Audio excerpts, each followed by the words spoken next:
Assalamualaikum warahmatullahi wabarakatuh.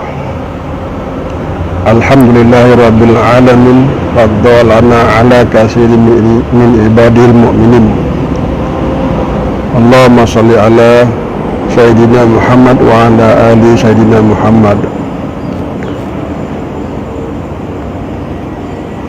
Saudara-saudari sekalian, pada penonton, berjumpa lagi kita pada perbincangan masalah hubungan di antara manusia dengan jin. Jika kita melihat tidak ada masalah sebenarnya yang berlaku di antara manusia dan jin, tapi kadang-kadang sifat manusia yang hasad dengki, yang tidak suka melihat kesenangan orang lain, maka mereka telah merusak manusia, merusak kawan-kawannya sendiri dengan pelbagai cara.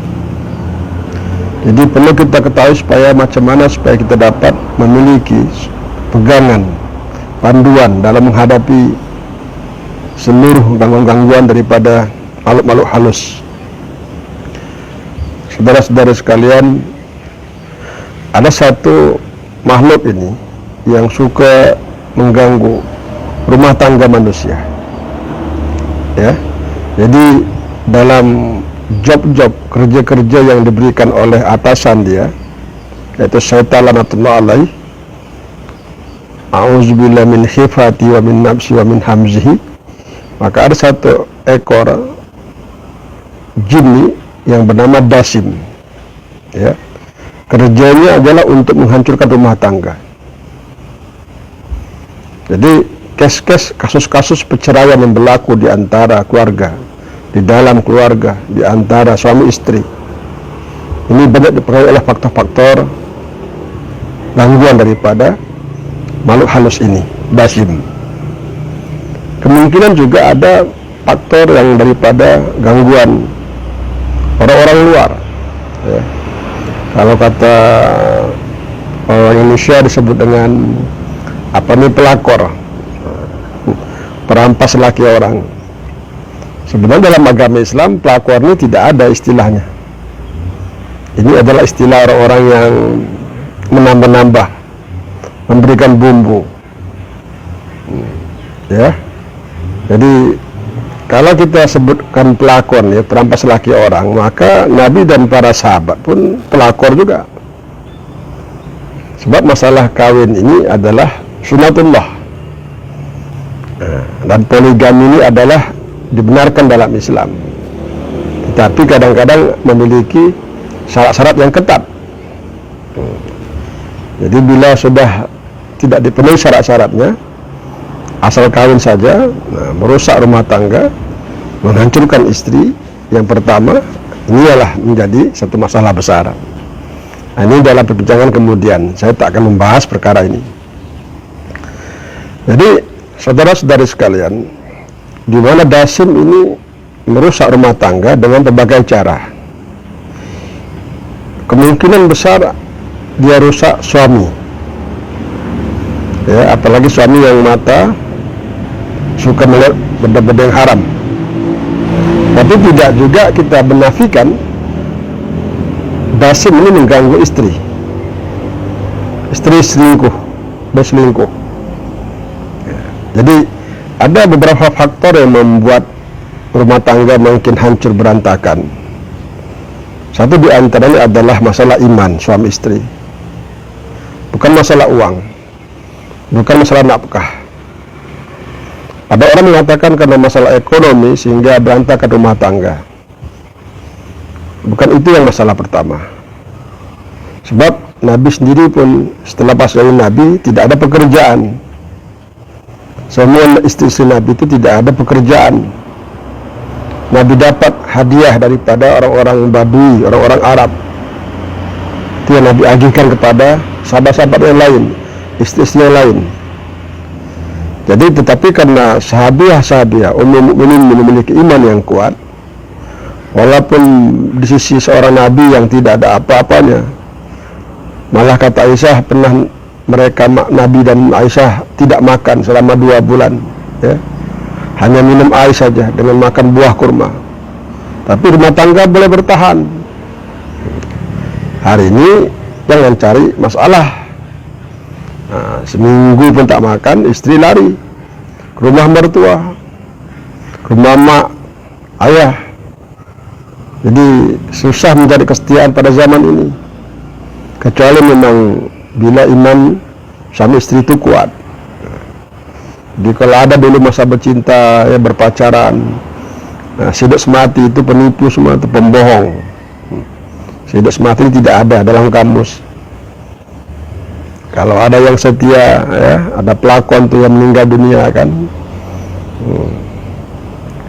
Asrop Sinclair, ya, Sinclair, istrinya Bunga, ya, Citra Lestari, ya, sampai perasaan itu diluahkan dalam sebuah lagu. 12 tahun bersama, boleh, tak ada masalah. Ya, kita puji suami kita karena kita merasakan suami itu hebat. Suami itu adalah orang yang memiliki jasa yang baik kepada kita semasa hidupnya.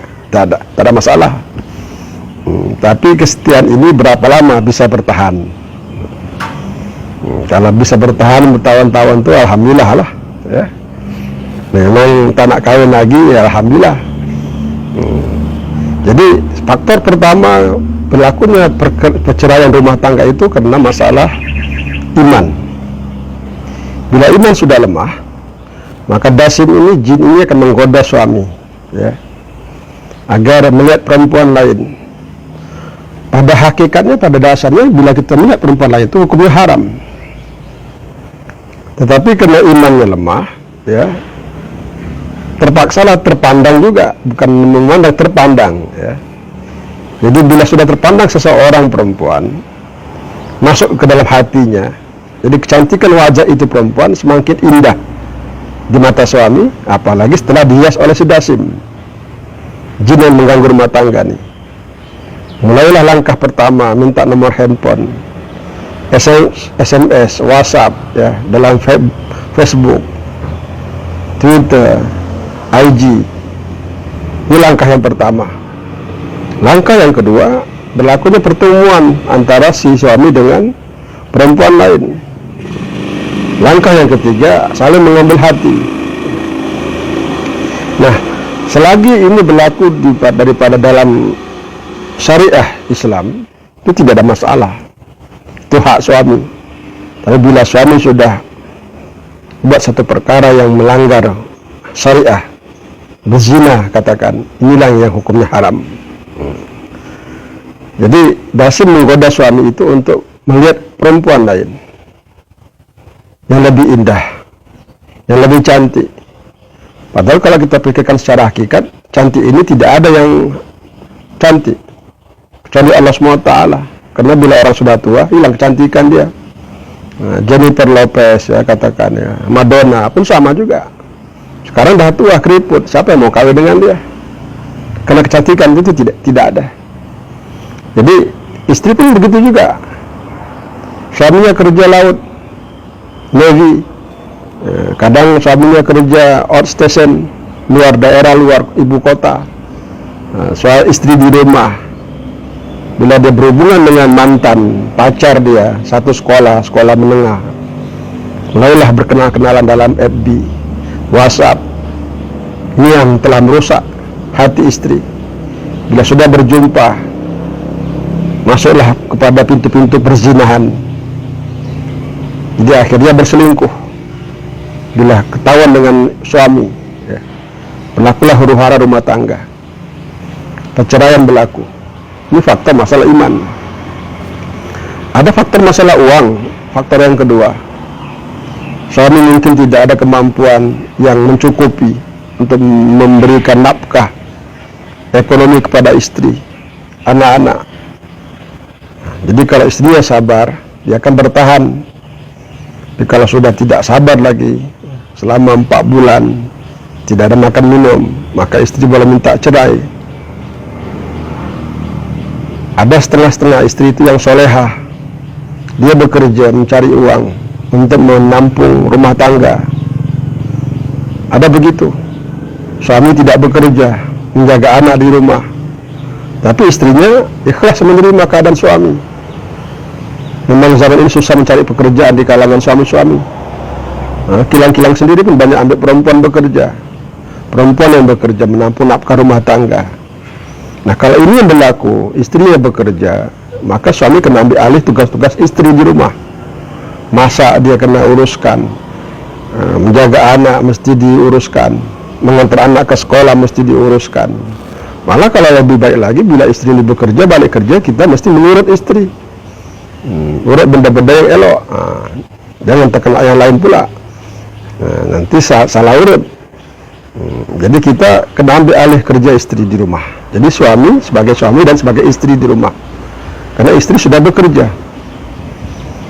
Ini faktor ekonomi. Jadi kalau imannya kuat, istrinya bersedia untuk bekerja, jadi guru katakan, ya, jadi dokter, maka dia boleh menerima keadaan suami tanpa bekerja. Ini masalah iman kembali. Nah, yang ketiganya adalah masalah orang lain mengganggu rumah tangga. Jadi ini yang masalah berlaku. Tidak ada istri yang bisa menerima poligami kecuali dia sudah beriman.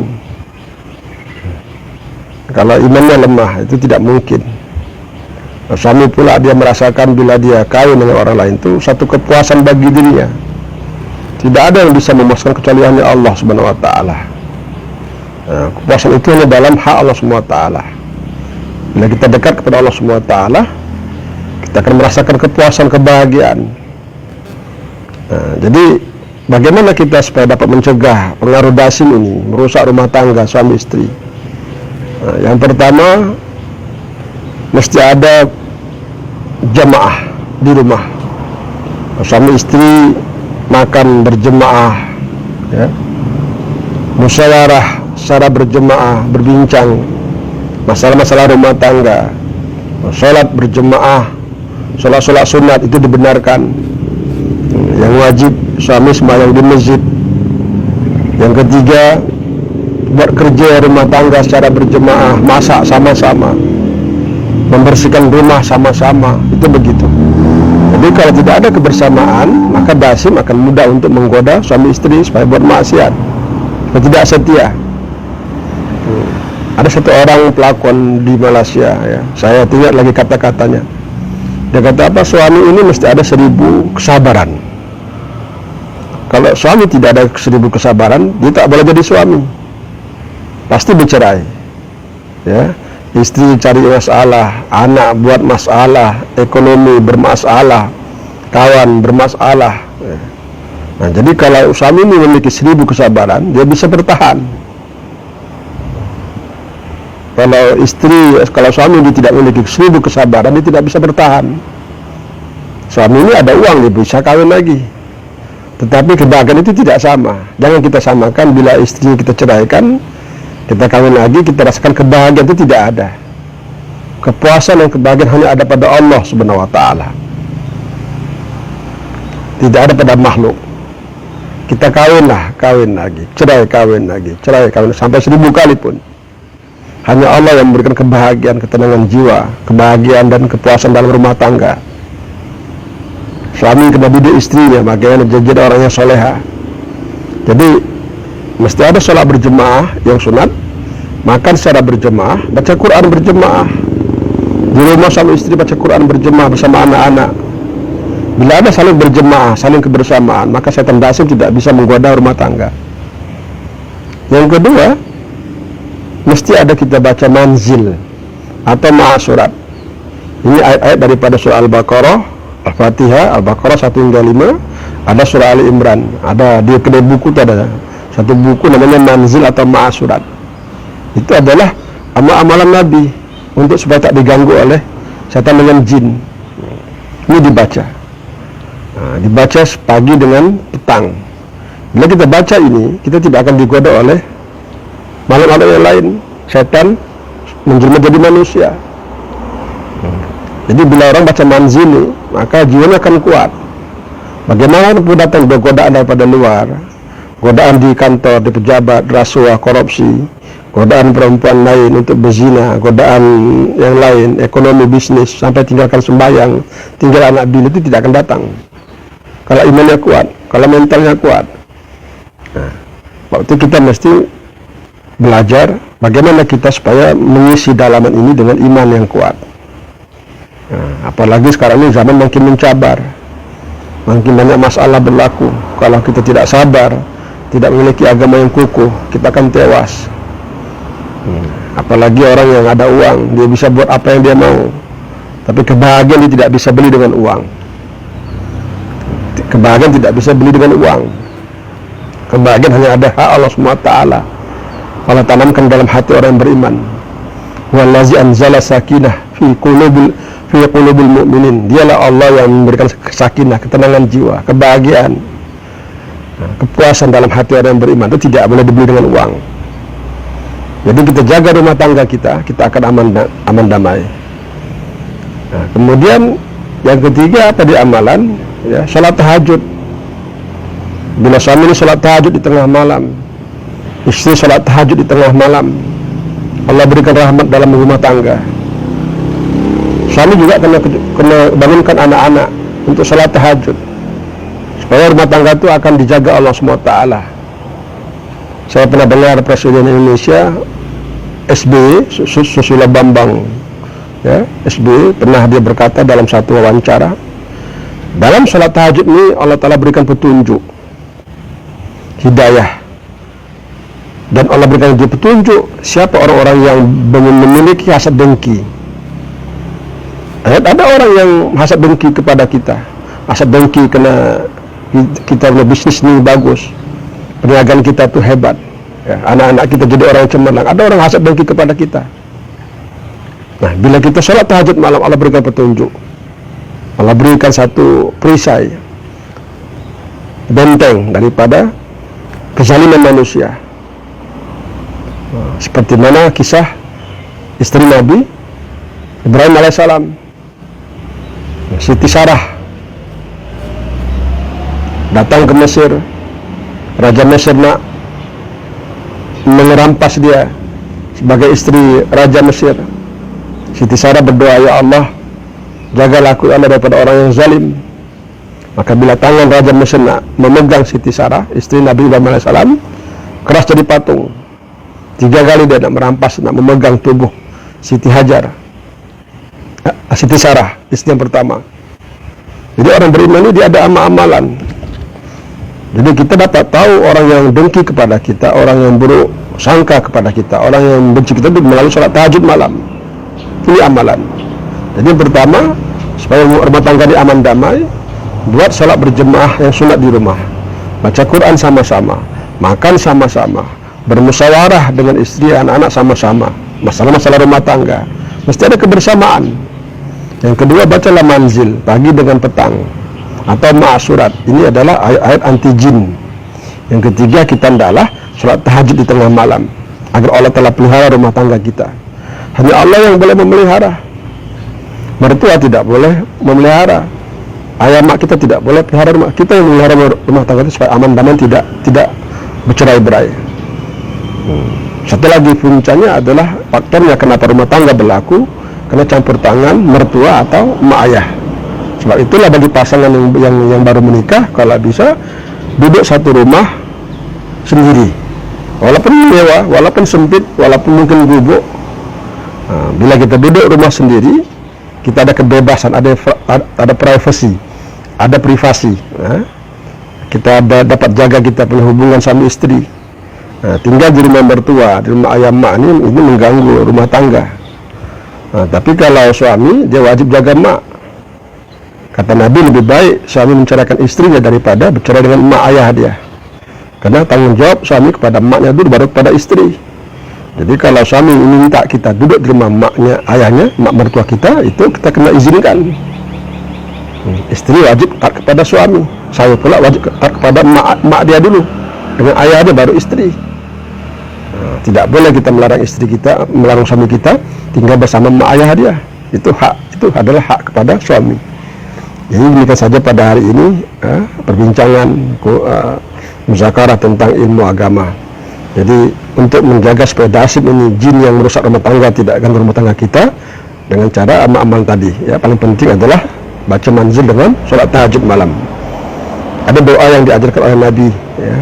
Itu nanti kita akan baca kemudian. Nah, doa itu nanti kita baca setiap pagi dan petang supaya kita dapat keselamatan daripada gangguan malam hal yang lain. Ma asabaka min hasanah fa minallah wa ma asabaka min sayyi'ah fa min nafsika. Terima kasih kepada penonton. Jangan lupa subscribe, ya. Mana tahu rezekinya dapat dikongsi bersama orang-orang yang miskin. Assalamualaikum warahmatullahi wabarakatuh.